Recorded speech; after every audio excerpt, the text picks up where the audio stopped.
Hello बच्चों। आज से हम स्टार्ट कर रहे हैं अपनी क्लास 6 के अंदर मैथमेटिक्स सब्जेक्ट में चैप्टर नंबर 5 जिसका नाम है अंडरस्टैंडिंग एलिमेंट्री शेप्स। अब चैप्टर का नाम क्या है? अंडरस्टैंडिंग एलिमेंट्री शेप्स, यानी कि अंडरस्टैंड करना मतलब समझना, शेप्स मतलब जो हमारे पास फिगर या शेप्स होती है। एलिमेंट्री का क्या मतलब है कि हम किस चीज़ को, मतलब कौन से एलिमेंट्री शेप्स को अंडरस्टैंड कर रहे हैं। एलिमेंट्री का मतलब होता है कि बिल्कुल बेसिक, बिल्कुल स्टार्टिंग की, या बिल्कुल जैसे हम हिंदी में कहें तो प्राथमिक शेप्स। यानी कि ये वो शेप्स होती है जिसको हम क्या कहते हैं, यूज़ करके आगे की और शेप्स बनाते हैं। जैसे बड़ा ही सिंपल एग्जांपल लेते हैं, पिछले चैप्टर में हमने क्या किया था? चैप्टर का नाम क्या था? Fourth, basic geometrical ideas. हमने कहाँ से स्टार्टिंग करी थी उसकी? हमने स्टार्टिंग करी थी पॉइंट से। ओके, देन हमने क्या किया था? Topic line. देन हमने क्या कहा था कि लाइन के अंदर क्या होते हैं? पॉइंट्स होते हैं। ओके, तो पॉइंट से क्या बनी थी हमारी? लाइन। देन लाइन से हमारी क्या बनी थी? Line segment.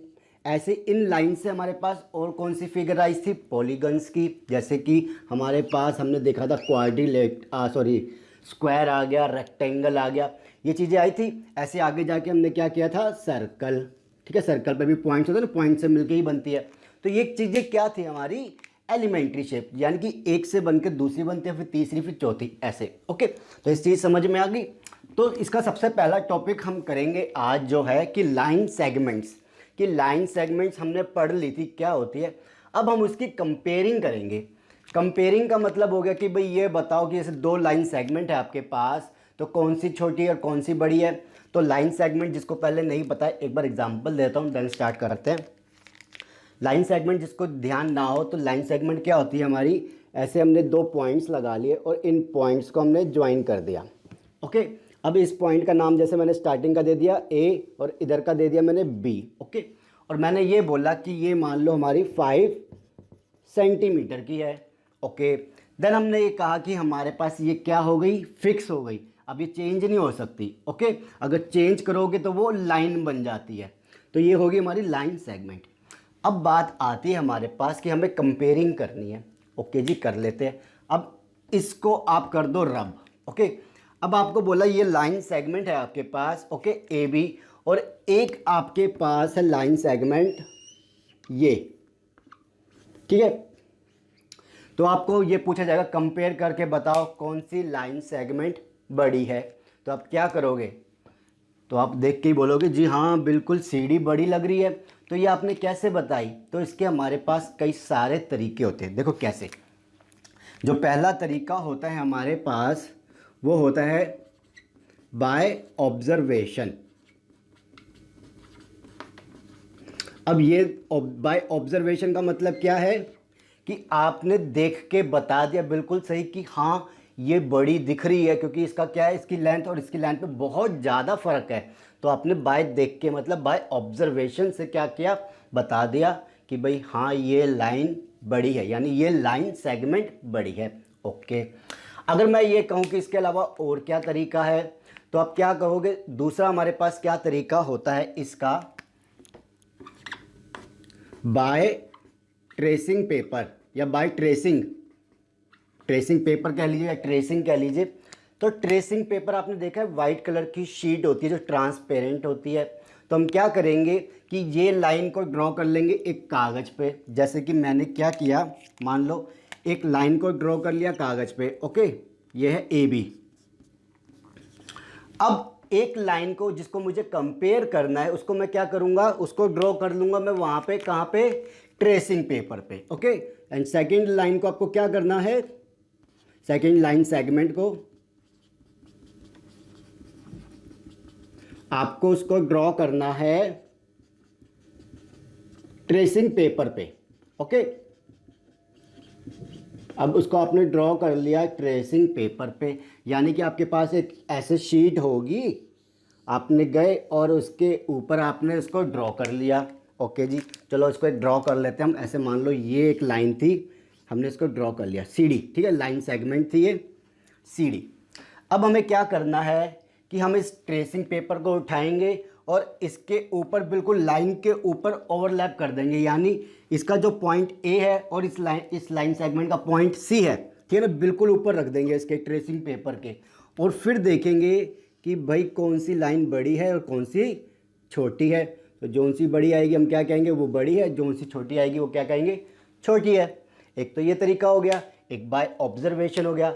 बट ये थोड़ा सा हमारे लिए क्या हो जाता है, मुश्किल हो जाता है।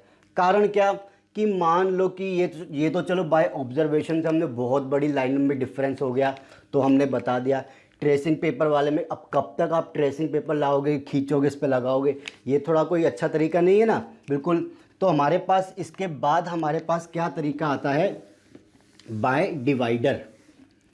आइए, जो थर्ड हमारे पास मेथड होगा वो क्या है हमारे पास, बाय डिवाइडर। अब डिवाइडर पता है आपको क्या होता है बच्चों? नहीं पता तो मैं दिखा देता हूं डिवाइडर क्या होता है।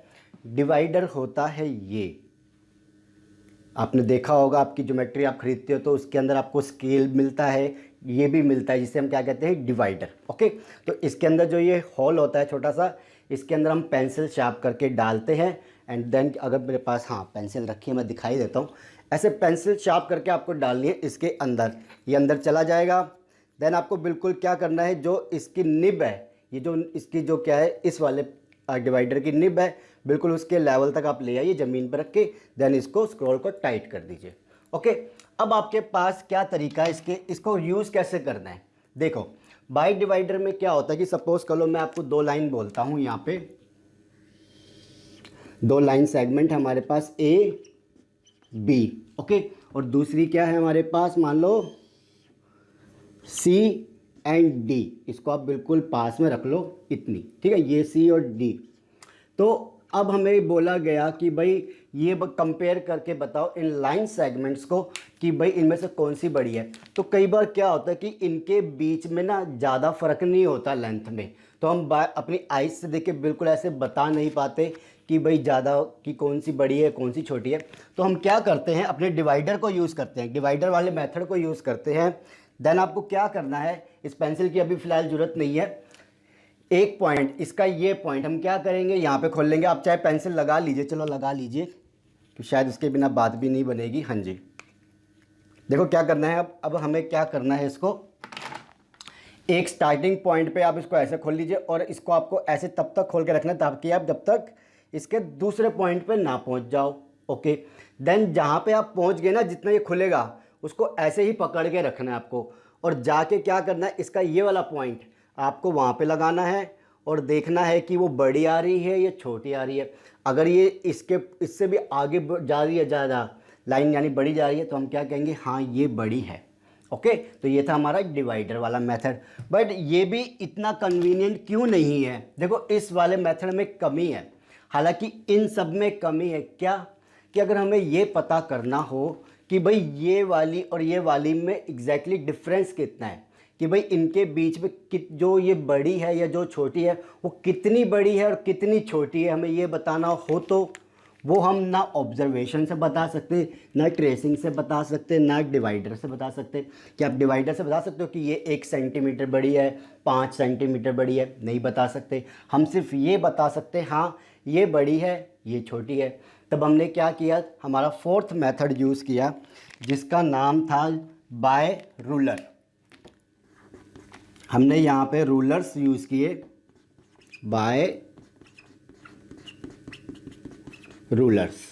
ओके, अब रूलर क्या होता है ये आपको पता ही होगा, इसे हम रूलर कहते हैं, यानी इस स्केल को हम रूलर कहते हैं। मैथमेटिक्स में आप स्केल भी कहिए, कोई दिक्कत नहीं, बट अगर मैथमेटिक्स में हम क्या कहते हैं इसको, रूलर। ओके, अब इस रूलर में क्या होता है, हमें क्या करना है इस रूलर को, कि इस रूलर वाले मेथड में हमारे पास दो लाइन दे दी, दो लाइन सेगमेंट्स दे दिए, A B and C D. अब हम इसमें क्या करेंगे, देखो आपके पास इस टाइम छोटा स्केल होगा, ओके, छोटा रूलर होगा, मेरे पास बड़ा है क्योंकि बड़ा काम करना होता है हमें। तो इसका बिल्कुल देखो, अब ये वाला निकालो जहाँ पे इस तरीके से होगा, यहाँ पे एक होता है बड़ा गैप वाला, एक होता है स्मॉल गैप वाला। ये स्मॉल गैप वाले को हम सेंटीमीटर वाला कहते हैं और बड़े वाले को हम इंच वाला कहते हैं। इंच वाले पे आपको नहीं जाना, आप सेंटीमीटर वाले को करो। सेंटीमीटर वाले में क्या होगा, बिल्कुल स्टार्टिंग आपका 0 से होगा। ओके, तो आपको क्या करना है, इसका पहला जो पॉइंट है बिल्कुल उसको इसके ऊपर रखो और इसको इसके ऊपर ले जाओ। देन देखो कि आपके पास ये कितना आ रहा है। ओके, जितना आ रहा है उसको लिख दो, जैसे कि ये मेरे पास आया 19 सेंटीमीटर। ओके, एंड ये मेरे पास आया 22 सेंटीमीटर। तो इसमें से देखो हमें पता चल जाएगा कि क्या, कि कौन सी बड़ी भी है और कौन सी कितनी बड़ी है। तो हमने क्या देखा, ये 19 सेंटीमीटर, ये 22 सेंटीमीटर। बड़ी कौन सी है हमारे पास लाइन सेगमेंट, सी डी। तो हम क्या कहेंगे यहाँ पे कि जो हमारे पास सी डी बड़ी है वो कितनी बड़ी है यहाँ पे, उसको हम क्या करेंगे, कैसे निकाल लेंगे, उसको जस्ट 22 में से माइनस कर लेंगे 19 और हमारे पास आ जाएगा 3 सेंटीमीटर। तो हम क्या कहेंगे, लाइन सेगमेंट सी डी हमारे पास 3 सेंटीमीटर बड़ी है। ओके, तो इस तरीके से आपको क्या करना पड़ता है जब भी आए कि भाई आपको किस तरीके से भाई कभी मेज़र करना पड़े या कंपेयरिंग करना पड़े, तो आप इसको इन तरीके से कर सकते हो, by observation, by tracing, by divider and by ruler. इन तीन के ड्रॉबैक्स क्या है, मतलब इनके साथ हमारे डिसएडवांटेजेस क्या है कि हम इसमें ये तो चलो बता सकते हैं कि हाँ ये छोटी है बड़ी, बट कौन सी कितनी बड़ी है और कौन सी कितनी छोटी है ये नहीं बता पाएंगे। तो बाय रूलर से हम लाइन को क्या कर सकते हैं, मेज़र कर लेंगे और हैंड टू हैंड ये भी बता देंगे कि कौन सी बड़ी आ रही है और कौन सी छोटी। ओके, तो ये था पहला टॉपिक इसका, लाइन सेगमेंट्स एंड उसकी कंपेयरिंग। नेक्स्ट हम टॉपिक करते हैं अब एंगल्स एंड उनकी मेजरिंग के बारे में। ओके, तो इतने इसको कर लीजिए, मैं फिर देन रब करके आता हूँ आपके पास। ओके।